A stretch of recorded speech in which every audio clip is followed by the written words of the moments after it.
বখাটেদের দৌড়াতে অনেকটাই জিম্মি শহর গ্রামের কিশোরী আর তরুণীরা। পরিসংখ্যান বলছে গেল এক বছরে দেশে অন্তত 2 শতাধিক নারী নানাভাবে যৌন হয়রানির শিকার হয়েছেন।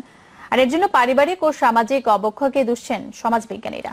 আর আইনজীবীরা বলছেন আইনের প্রয়োগ ও মামলার দীর্ঘসূত্রতায় বন্ধ হচ্ছে না যৌন নিপীড়নের মতো অপরাধ। অবশ্য যৌন হয়রানি বন্ধে আরো জোরদার করা হচ্ছে পুলিশি পদক্ষেপ। রিয়াজ রাহানের রিপোর্ট।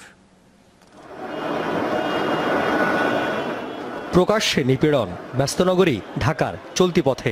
পরের চিত্রটি গাজীপুরের এক কিশোরী আতঙ্ক শত স্কুল ছাত্রীর।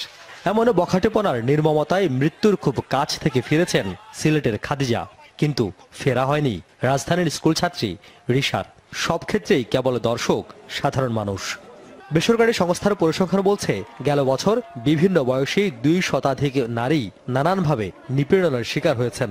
আর প্রতিবাদ করতে গিয়ে নিপীড়ক দলের হাতে আহত হয়েছেন অন্তত 57 জন। তারা ভালো পরিবেশে বড় হয়নি বা তারা সুশিক্ষা পায়নি। সেটা পরিবার হতে পারে, সমাজ হতে পারে। যেখানে নাকি মূল্যবোধের চর্চা নেই, মার্জিত বোধের চর্চা নেই, সেখানে কিন্তু এগুলো বেশি হবে। এখন আর শহর গ্রাম ভেদাভেদ নেই, সবখানেই একরকম অনিরাপদ নারীরা, বিশেষ করে কিশোরী তরুণীরা। কয়েকটি বেসরকারি সংস্থার তথ্য মতে শুধু রাজধানীতে 60 থেকে 70% নারী চলতি পথে নানাভাবে হেনস্থার শিকার হন। অথচ এসবের বিরুদ্ধে আছে কঠোর শাস্তির বিধান। কিন্তু তবুও কেন কাজ হচ্ছে না? মামলা যেহেতু করতে গেলে পরে দীর্ঘ একটা সময়ের ব্যাপার দাঁড়া যায়।